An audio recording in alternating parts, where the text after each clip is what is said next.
Simply the better versions of you. If we don't stop Harley, all life on Earth is doomed.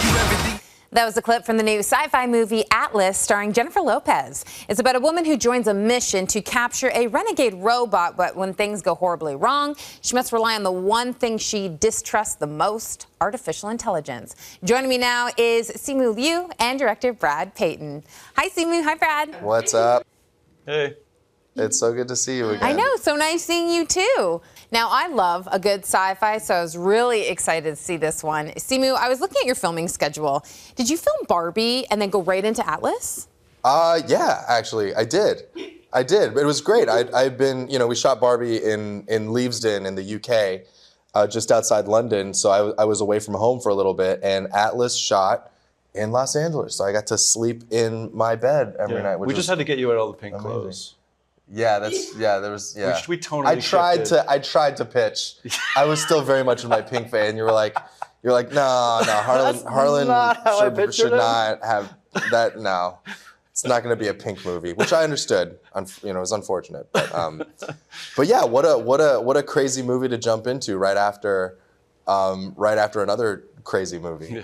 Oh, I can imagine. Okay, so Brad, when you have Simu sitting next to you and he just looks like such a nice Canadian guy, what makes you think, yeah, he'd be the perfect AI villain to go up against J-Lo? I mean, he's an amazing actor. I mean, there's two things that I really think about. With Harlan, first of all, I wanted an artificial intelligence like nothing I'd ever seen in another movie, and acting in a way I'd never seen in another movie. And when I talked to him, his approach to it was so smart, and I think you see in the film, it's hard to get a beat on Harlan.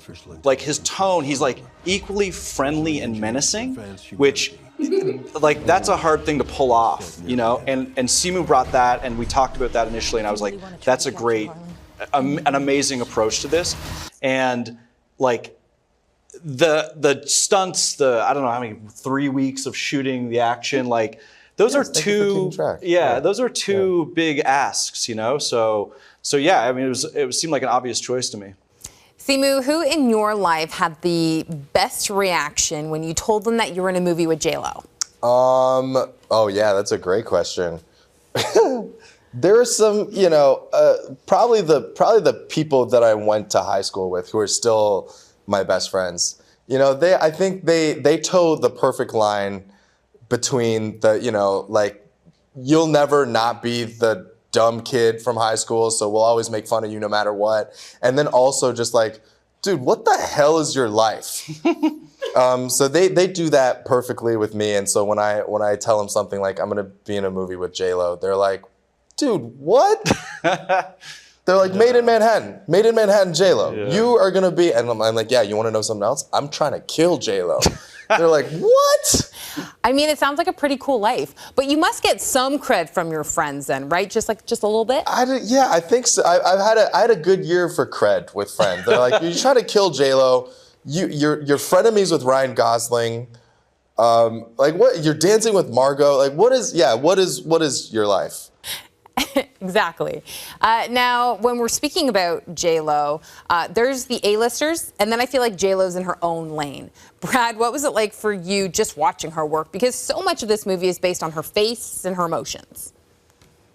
Yeah. No, I mean, you hit the nail on the head. Like, we just saw her, and she's an icon. You know what I mean? She's like a living legend. She has this aura about her. She's just a born performer. And for me, when we talked about who needs to star in this movie and her name came up, I thought it was perfect. I thought it was absolutely perfect. The thing is that Jen's known for a lot of things, but the two things that stood out to me was the fact that she's an incredibly hard worker. Like, you do not get to the top of the mountain unless you have that attribute. And the second thing is the amount of courage she has to have to take on a role like this. She sat inside of a mech suit for, I think, 7 or 8 weeks, acting opposite no one but a voice that was coming through the speakers of the suit. And there's certain people that would never take that challenge on. And by the halfway through the shoot, that was like her happy place. And she loved it. She embraced it. But I also think, like, her being a star performer who goes out and performs to stadiums with her at the center of that, that's what she took and translated into the movie, where she got really comfortable and very capable of being very vulnerable inside of that space, where a lot of cast would not want to do that. And because of that, I think we end up with one of her best performances in a long, long time. Wow. Well, congratulations on the movie. I love that the Canadians are representing. Thanks so much, guys. Thank you. You can catch Atlas streaming on Netflix on May 24th.